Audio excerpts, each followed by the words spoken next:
welcome everybody. Thank you guys for coming today. Appreciate your attendance. We know we're competing with the presidential debate, and so we know the national forum is very important, but what happens on the local front is really what makes up politics. And what we're going to talk about today is actually really exciting to me as an individual. But before we actually get started, I do want to just acknowledge a couple folks in the audience that have helped with the presentation. Obviously, a lot of effort has gone into this under the Facilities Department. I'd like to thank Tadashi Nakagawa, Randy Horn, Josh Jackson. Outside of Facilities Department, Jennifer Lebara has been stellar in this, representing food services. And thank you also to G. Ken from Technology Services, who will participate in the presentation today, as well as Tracy Logan and Manisha. And Manisha, I don't know your last name, but Manisha is great and has taught me a lot about linked learning. Also thank Gene Wing and Shonda Scott, who runs the monitoring for our local business utilization policy. And anyone else I may have forgotten, I apologize. So as we get started, my name's Timothy White. I'm actually the Associate Superintendent, as Director London said, of the Facilities Planning Department. I've actually got 23 years, which is a big number, experience with the state construction program. That experience is across several school districts, and over that time, I've actually had the opportunity to oversee about $1.5 billion of actual capital program facilities put in place at Oakland Unified, Compton Unified, and Long Beach Unified. And during that time, actually oversaw the creation of 5 separate master plans, ran 2 parcel taxes, 6 general obligation bonds. And I think the thing that I'm most proud of are really two different things. Last year, I actually got appointed to the board of directors of the Coalition for Adequate School Housing, which is the largest advocacy group for student school facilities in the state. And shortly after that, appointed to the Urban Committee, which is a subset of the Coalition for Adequate School Housing that works with other urban school districts in this state on issues that we have in common on the behalf of urban kids and their needs. And so with that, a little bit about myself, let's dive in and talk about what we're here for today.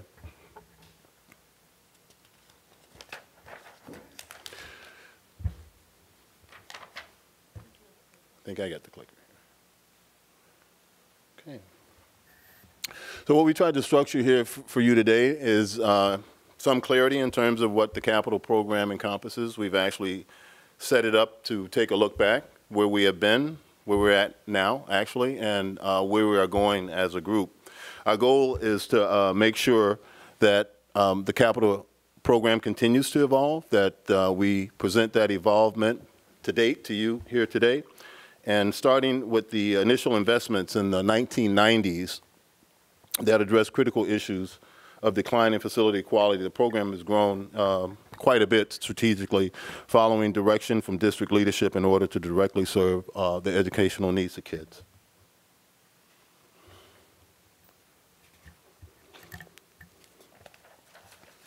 We'll start by looking back at the recent history of the capital program and the projects that we pursued over the last 18 years. We're proud of the work that we've actually done, but also learned important lessons along the way that we think allowed us to continually improve our delivery of services.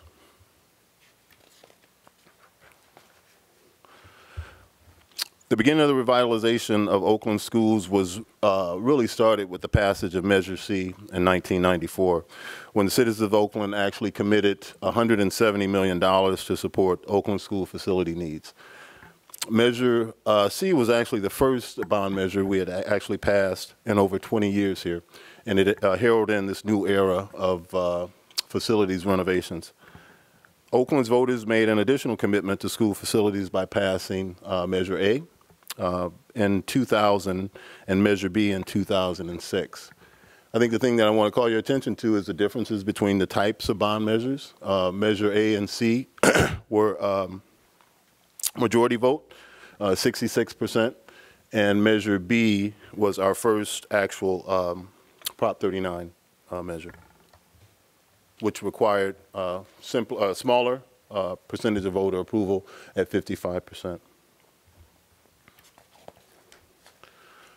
Measure B, our next bond, the bond that we are currently using right now to cover our costs, was a Prop 39 bond measure. Prop 39 requires that a lower voter approval of 55% be met. And in addition to that voter approval, it requires that you have a Citizens Oversight Committee, project list, performance audit, and a financial audit. Also, as a provision of Prop 39, as amended in 2008, it requires that school districts make a reasonable equivalent offer for facilities to charter schools upon their request. And as many of you guys know, we do that in a process that we have here once a year. Just call your attention to the slide. I think we've actually got a cover shot of the Measure B annual report, as well as some members of the Measure B committee visiting one of our projects at, I believe that's Highland.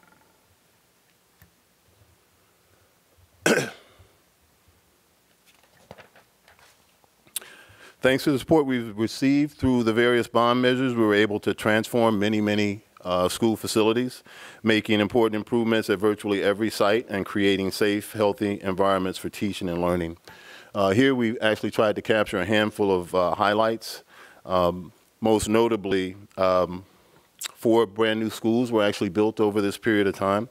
Cesar Chavez, Ascend, Acorn, Woodland, as well as the new La Escalita Elementary School complex across the street, which is currently about 50% complete and going into its second phase.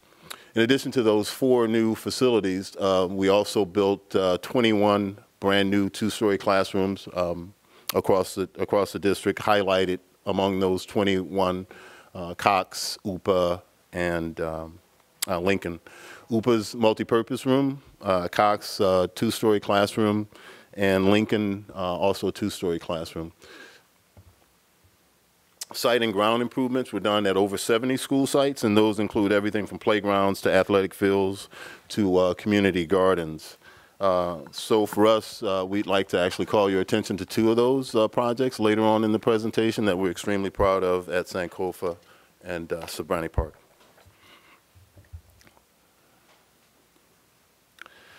Where are we now? The previous slides gave you an overview of an 18-year period. What I'd like to have you focus on now is how the success of the accomplishments from Measure A and C helped us address typical building and site deficiencies. I think what we were missing with bonds A and C was a really clear direction from leadership in terms of how to pursue putting in place improvements for teaching and learning. And we progressed to the point where under Measure B, we had created a set of guiding policies that this board issued.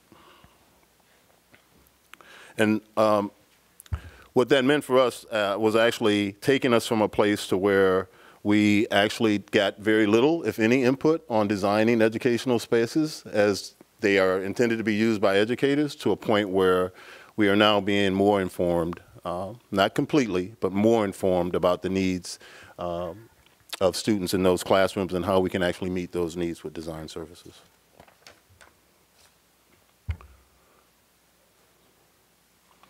One critical thing in terms of improving our direction through policy was the adoption that this board did in 2007 of the Collaborative for High Performance Schools policy, design standards.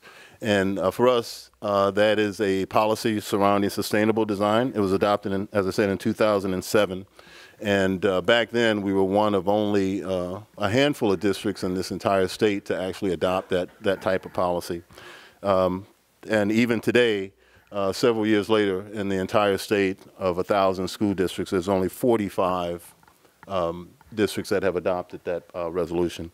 We think that resolution is revolutionary from the standpoint that there are benefits to sustainability besides saving money. There are benefits associated with sustainability that have an opportunity to help balance the playing field between those that have been disenfranchised and underserved. And so for us, in establishing ourselves as a CHIPS district, we actually received the first project that was awarded a state incentive funding grant for sustainability. That was for Chabot at the time, and since then we've actually received $3 million for sustainable design projects. That $3 million is over and above any dollar amount that we've brought in from other state programs.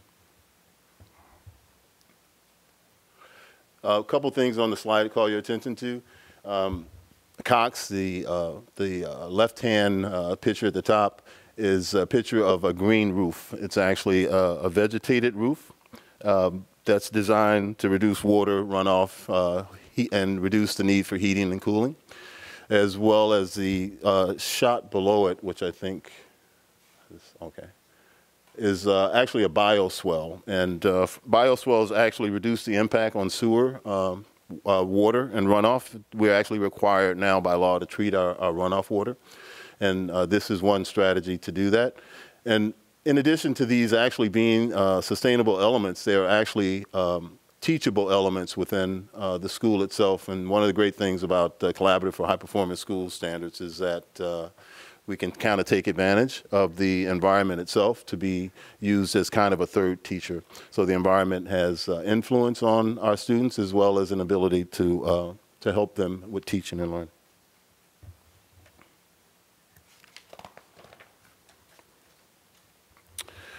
An additional policy passed in 2007, actually a companion policy to the Collaborative to High Performance Schools policy, is our energy and water conservation policy.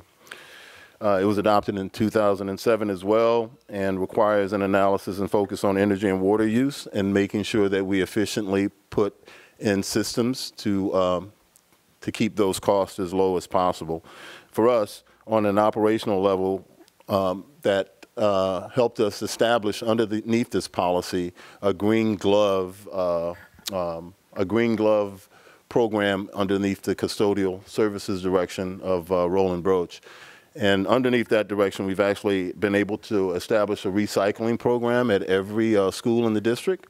And at this point, about 42 to 43 schools actually have composting programs as well, which for us is pretty tough to implement and signals some of the success in this area. And I think in 2011, we were actually recognized with the state of California by the CSBA and recipient of the Golden Bell Award.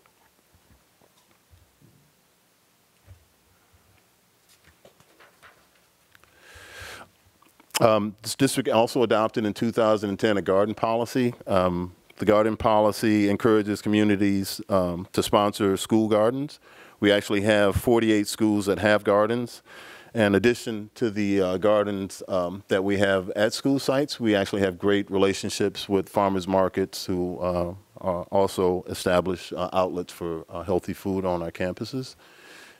Later in the presentation, I'm really proud to turn this microphone over to Jennifer Lebara to talk a little bit about the food service initiatives that this district has undertaken. They're actually on the cutting edge, and I'm actually anxious to build a central kitchen. I actually came from Long Beach Unified, where I watched them convert an old warehouse into a central kitchen, and I watched how transformative it was to actually serve kids healthy food. And I think the plan that Jennifer and Superintendent have come up here with is even more novel than what Long Beach has actually done. And I won't give away all of the points, but it's pretty hot, hot stuff. Finally, again, another important policy. This board made a commitment to labor, both organized labor, and also made a commitment to business in this community, and adopted in 2010 a local business policy that basically states that there will be a minimum of 20% participation for any project that we actually have or any expenditure that we actually have here, and that 20% participation has to go to a local vendor. It says that we're okay to do business with anybody, but if you do come to town and are blessed enough to actually get a contract with the district, our requirement is that when you come to town, you pick up someone that actually is in town as well, and they are allowed to participate at a minimum level of 20%. The impressive thing, I think, since 2010 about this policy is that we've actually tweaked the performance up to 43%. And yeah, you can clap for that. I think that's actually a big deal. And in the 2 years, that actually represents a number of about $83 to $85 million in contract dollars that were circulated locally that otherwise we don't know of a certainty that that would have actually happened. Additionally, we have a photograph here, and I think this tells a great story. This is a true photograph, actually, of Stonehurst Elementary School, and a great artifact of local folks protesting in 1976 because they felt shut out from opportunities to do work with this school district. And I think a testament to this school district taking those type of things serious is the actual passage of a local business policy. And the fact that that local business policy has embraced them to the extent that we have in conducting outreach meetings, seeking them out, training people on how to do business with the district, and putting in place an effective monitoring strategy as well that's managed by Shonda Scott, who's actually in attendance as well. The project labor agreement policy passed here in 2005. Current percentage of local hire on our project labor agreement is 37%. And the current percentage of local participation of apprentices is 55%. For us, we have fallen short of what our goal is on those two measurements, but we continue to work with our partners in the building trades to tweak the numbers up. And the numbers started much, much lower than this. In 2005, our percentage of local labor was, I think, about 6%. And so between 2005, 2012, we've actually gotten that up from 5 to 36%.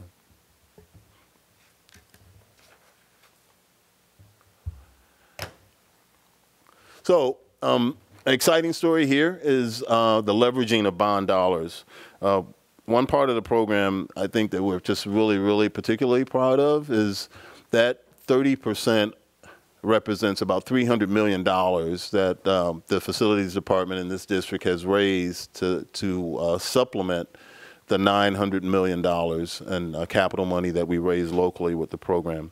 To kind of highlight just my own particular feelings about this is one project I'd like to call your attention to, the one actually across the street, the La Escalita Elementary School project. We just got awarded $25 million from the state of California as matching funds for that project.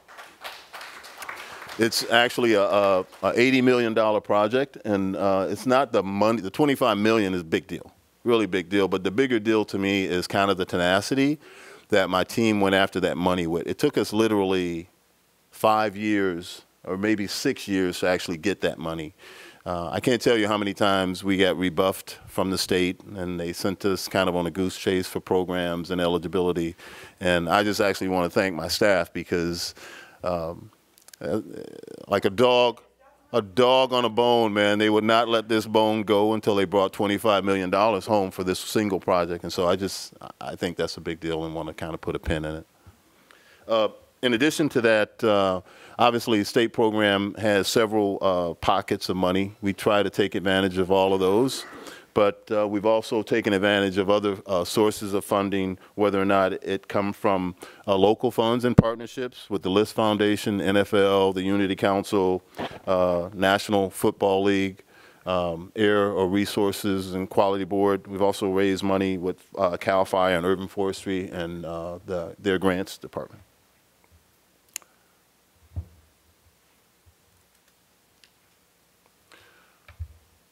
There is one other thing I didn't want to call your attention on this slide, it is not actually the raising of money, but it is the saving of money. I think 2 years ago, we actually had the opportunity to pull down bonds that we were authorized to participate in. And we actually, as opposed to the garden variety bonds that we typically get, we actually pulled down 2 different types of bonds. Those bonds were Build America bonds, BABs, and Quality School Construction bonds, QSAB bonds. And the amount of bonding that was pulled down, I can't quite remember, maybe around 70, 80 million or so between the two, 120 million. But the big deal associated with this slide is that that allowed us to save the taxpayers over the course of repayment of the bond about $35 million. And so on every front, we've made a commitment to try to look at ways to be more efficient and more responsible, not just with what you've delegated us the responsibility to do in terms of building systems, but also in those areas of finance as well.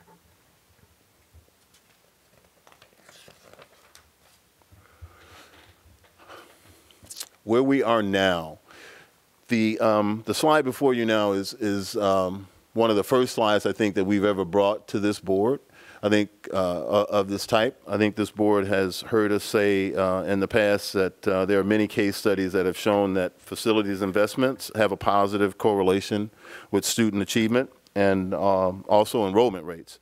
Using data on enrollment and school performance in Oakland, we actually now can go beyond those theoretical type of studies and actually see what some of the impact has been on the investment that we've actually made.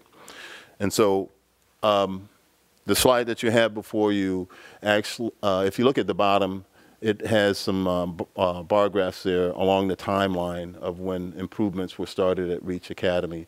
And as you go up and look at the enrollment and the API scores associated with those same timelines, you can see a corresponding increase in the enrollment that seems to be triggered by the capital improvements there.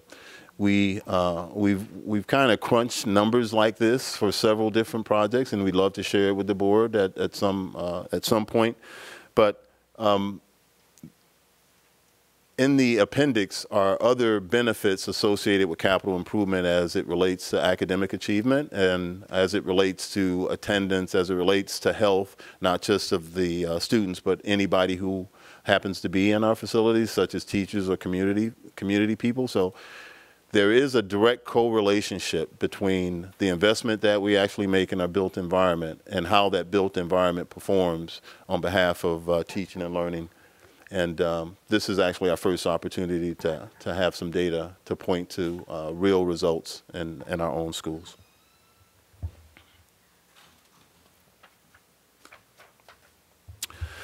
Finally, where are we going? The Future to Capital program is focused on supporting the district's strategic vision.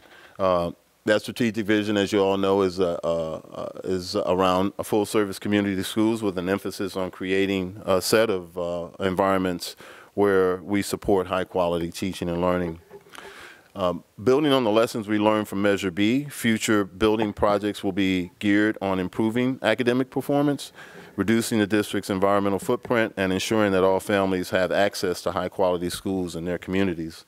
We continue to have supporters for new state bond funding for construction, like Jeff Vincent from the Center for Cities and Schools. Jeff Vincent actually visited us here and unveiled with the Superintendent of Public Instruction, I think about a month and a half ago, a report that we think is going to be phenomenal and kind of influential in terms of how K-12 infrastructure is funded with the state. And the report is actually called California's K-12 Educational Infrastructure Investment. I don't know if you guys can see that or not, but it's actually on the website.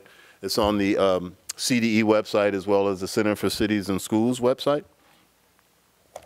And does talk about the need for funding of school facilities.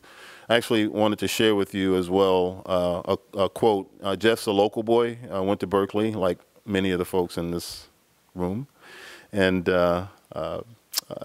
he has some intimacy and knowledge of schools in this area, and this is a quote that he wanted me to read in this meeting. As OUSD continues to undergo dynamic changes, including restructuring, enrollment, fluctuations, and community school expansions, thoughtful and sound facilities planning is paramount to success.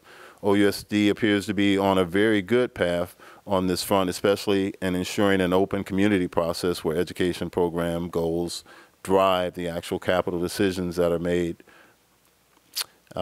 which is the right thing to do. Still, there's much work to be done ahead.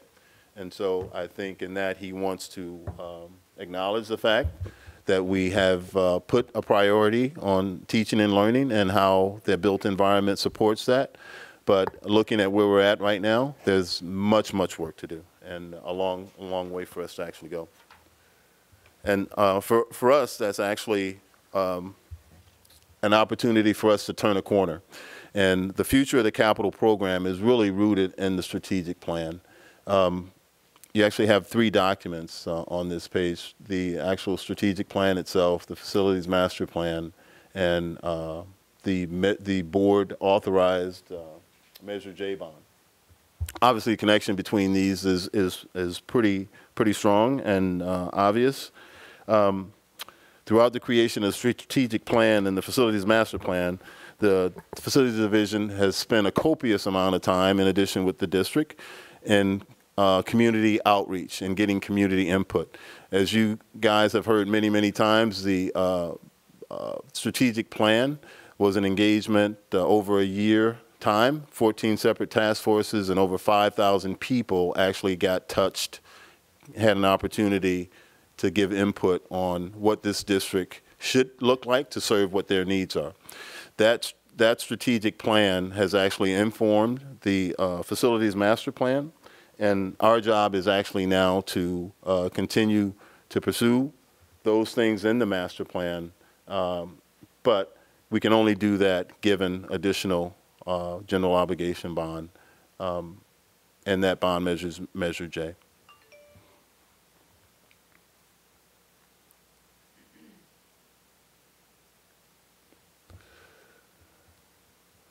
In terms of where we're going, we've identified $1.5 billion in need. That $1.5 billion is quantified in the new facilities master plan. This need not only comes from the investment in new facilities, but also from the need to update and maintain our existing facilities. This maintenance includes updating building systems, furnaces, roofs, all different types of building components, updating classrooms and educational spaces to accommodate evolving technologies and pedagogies. And you'll hear a little bit more about that today. As Oakland schools take on a more increasingly prominent role under full-service community schools, it's really important for us to make sure that we've upgraded them to make them useful to those that use them. And for us, that requires some copious infrastructure changes. And it's helpful to kind of think of this $1.5 billion in need and contextualize it similar to the way people contextualize what happens with the Bay Bridge. And for those of you who've actually been on the Bay Bridge, it always seems to be in construction. I mean, it's a monolithic structure. Structures do not maintain themselves. And obviously, to protect the integrity of that Bay Bridge, not just the maintenance is important, but the management of that maintenance as well. And so we're not much different than that. This $1.5 billion will be used to support several types of services, including those necessary for full-service community schools, wraparound services such as healthcare clinics, before and after school care, access to our school playgrounds and facilities, grade expansions, CDCs at various schools will be built. I think we've got 4 or 5 of those already in the planning.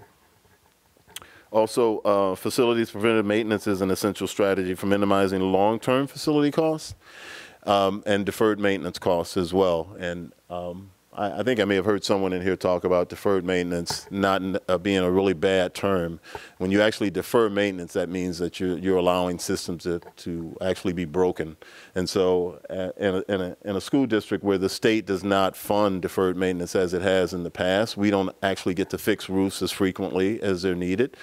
A roof that needs to be repaired, that's not repaired, leads to a ceiling that needs repair, leads to a set of lighting that may need repairs. And as you kind of get your arms around that, you can kind of see the need for an environment that is heavily used literally around the clock to have opportunities and a strategy for maintenance.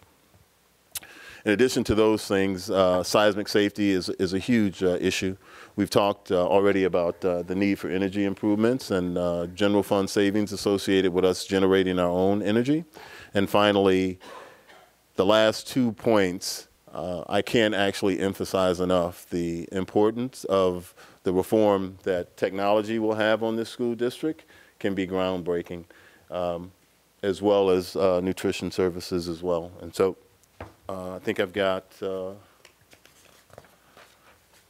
one last slide before I give you a break and you get to listen to someone else's voice. Where are we going? Speaking of the Bay Bridge, the strategic plan and the community involvement that went into it, they created this set of strands for us that facilities is ready to support with the capital improvement plan. The strands that you are looking at that actually hold up this bridge are strands associated with different types of programs, elements within the strategic plan. And for us, the evolution of the capital improvement program has to support these various strands. College and career readiness spaces for educational innovation that include spaces for different thematic types of programmatic delivery, among them STEM, African American male achievement, as well as linked learning. We're going to hear a lot more about linked learning in the next couple slides. And now the capital improvement program is more directly associated with those needs as given to the facilities department by leadership, curriculum, and instruction. In the past, I think that calibration was missing.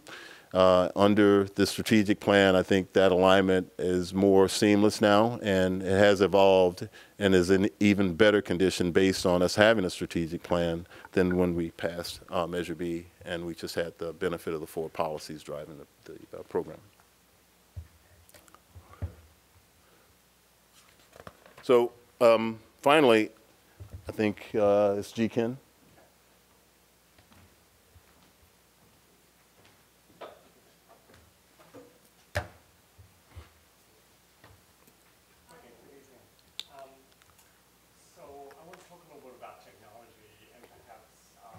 Excuse me, can you just introduce yourself? We know you, but everyone in TV land does not. My name is G-Ken Joe. I'm the Information Technology Officer for OUSD. And I want to talk a little bit about technology. Perhaps many people don't realize that measures C, A, and B, even though Tim White's done a great job in describing the achievements on the facility side, it actually also helped build our network. We now have a fiber network connecting nearly all buildings in OUSD through a program called the E-Rate program.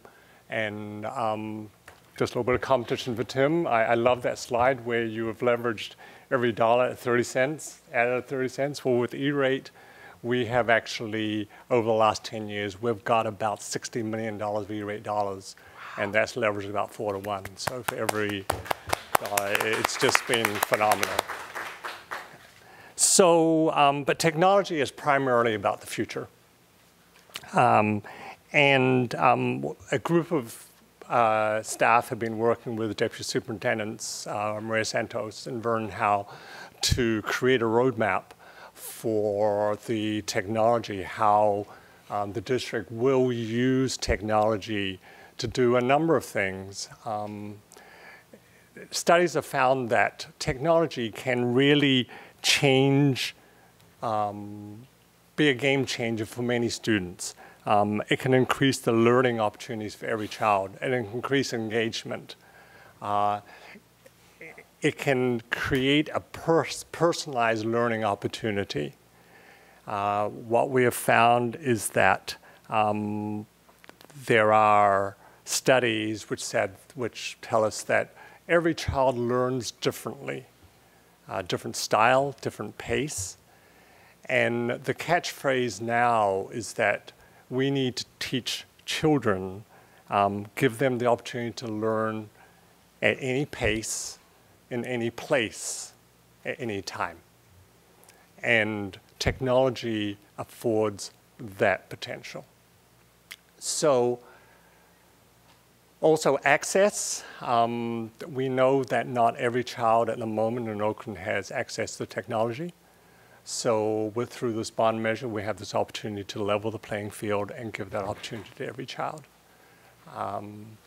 Common Core standards, which Deputy Superintendent Santos can describe this far, far better than I can, but I find it extremely exciting, Common Core standards. It's going to take education in America from, I'm not quite sure how you describe it, from where it is now to where it should be, and technology can contribute to that. And clearly, we're already 12 years into the 21st century. Our kids need to be prepared for a digital life, a life in technology, and this bond measure gives us the opportunity to prepare our facilities, prepare our classrooms, and prepare our students for that age. The roadmaps that we are preparing are totally aligned with the recommendations of the California Education Technology Task Force under the State Superintendent of Schools. Things that they are talking about, one-to-one programs where you have one device for every child. There are other things that many people may have heard of. One of the things is flipping the classroom, which is where rather than teachers standing in front of a class and delivering content, kids actually get their content at home and then come to class, and teachers are full mentors and coaches. So there are a couple of the ideas. I could go forever on this because I find it extremely exciting. I should probably stop now, but in any case, technology is included as one part of this bond measure, and we are very excited by it. Thank you, GK. And now, Mrs. Lebara. Good evening. I'm Jennifer Lebara, the Director for Nutrition Services here for Oakland Unified. For several years, Oakland has been at the forefront of making changes to the school meal program, everything from being one of the first to remove fryers before the state even mandated it, to opening salad bars at over 60 schools, implementing our own farm-to-school initiative, increasing the amount of meals that we're actually cooking while we're at schools. But these changes simply are not enough. There's so much more that needs to be done in order to accomplish the goals of what we want our meal program to be in Oakland and to be in alignment with the strategic plan. So with this in mind, nearly 3 years ago, we embarked on a study with our partner Center for Equal Literacy to really develop a roadmap or a blueprint of how to get there, how to accomplish our goal. And that's the Rethinking School Lunch Guide. From this study, we found that we needed to build a new central kitchen to replace the facilities that are currently being operated at Prescott and at Oakland High. These are central kitchens that were designed over 20 years ago. Prescott was designed to serve 9,000 meals a day. We're serving over 20,000 meals a day out of this facility. We recently had to take away playground space from the children in order to be able to have a safe way to have trucks come and deliver food and pick up food from the facilities. And yet, what we are serving our children are foods that are individually prepackaged and covered in plastic. We've done a great job of changing the content of in here of this package. For example, this is a hand-rolled chicken enchilada that we are making in our facility, but still it's food that's going out in plastic. And it's simply not good enough for our kids. So the feasibility study has outlined a new central kitchen that we would take existing district space and remodel it so that we can, instead of doing individually pre-packed meals for the majority of our schools, we would be sending out the ingredients for those schools to make the food. Instead of not going at lunchtime and not smelling food coming out of the kitchen, we would smell food being cooked throughout the school. Along with being able to change the way that we are providing the food to our students, we would also be able to realize California kids eating California food, like the produce that I brought to you today. All of the produce that's here is from the state of California. Everything except for the oranges is from within 250 miles of Oakland. We have such a rich bounty in California, but our facilities limit our ability to take advantage of that. We'd also be able to buy from more local businesses. We have several businesses that come to us wanting to serve our students, but because of their limitations, because of the size, they can't deliver to everyone. And so we come up with an equity issue where we can't provide this wonderful food for the entire district. By having a new central kitchen facility, we would be able to bring that product into our kitchens and then send it out to the whole entire district. Along with this concept, we also want to continue cooking at schools. We don't want to go back to where schools are not cooking for themselves. We actually want to add new cooking kitchens at schools and designate 14 schools throughout the district as community kitchens, where the community can come in and take advantage of these wonderful resources and beautiful kitchens like the one across the street at La Escuelita. At this school, we went from serving these individually prepackaged meals to cooking with woks and steamers and stovetops, providing real food to our students there. And let's allow the community to come in to take advantage of these resources as well through cooking classes, spaces for commercial kitchens even, to help our local businesses grow. And ultimately, we would like to have a district farm along with the central kitchen, so that along with the gardens that are throughout our schools, we have a place that becomes a center for education for our students about good food, about food justice, so that at the end of the day, the favorite red food our children want to eat are strawberries and red bell peppers and tomatoes, and not flaming hot Cheetos and Takis. Thank you.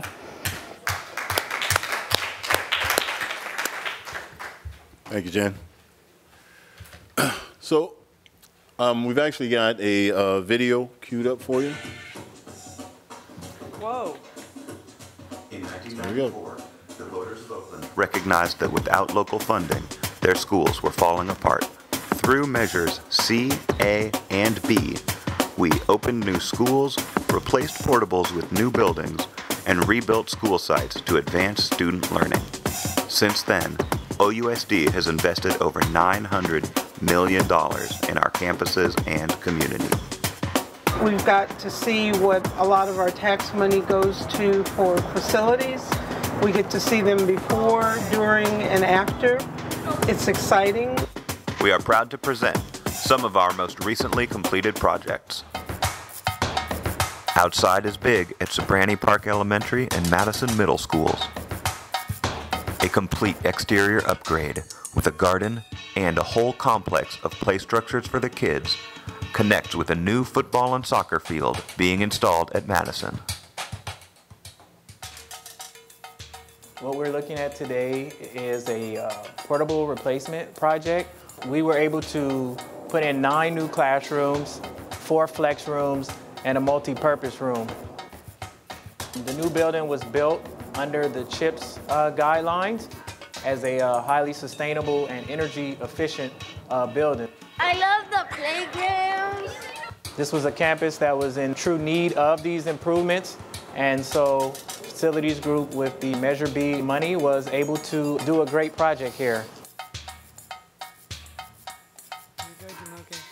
We were undertaking a huge modernization project. The site was worn down, hadn't had a lot done to it in many years. What happened this summer is a renovation to revive the campus. The redoing of all the buildings, the cafeteria, the music room, and now an outstanding field surface with basketball courts and a huge green field. The best part of this was actually the health clinic, because it is letting the community know and the children know that we do care.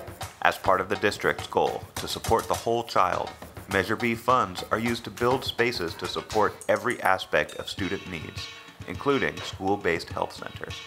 The new health centers have doctors, they have psychological services, dental services, vision services, and they provide full service for our students and for their parents and for the community at large. What we were able to do with this particular site is truly transform this campus from landscaping to turf fields to outdoor learning environments. Although we have limited funds, we're doing a lot with the funds that we have. It really does my heart well to know that we're actually making an impact for children to have opportunities to have something different than what they're accustomed to. We have to start building our schools to prepare for what the future holds. We're really hoping that we have a modernization of this campus. My hope is actually that we rebuild the entire campus.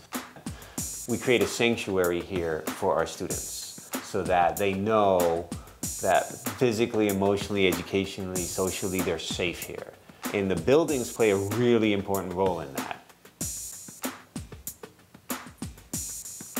The La Escuelita Education Center opened on time for the new school year. The two-story energy-efficient facility boasts passive heating and cooling systems and solar power. For them to really put this school up, and as fast as they did it, you know, it's a very great outcome for the community, the children as well. This brand new facility also houses KDOL TV, a health clinic, and the Great Room. And Phase 2 will include a new home for Met West High School. You just come to the school have everything you want.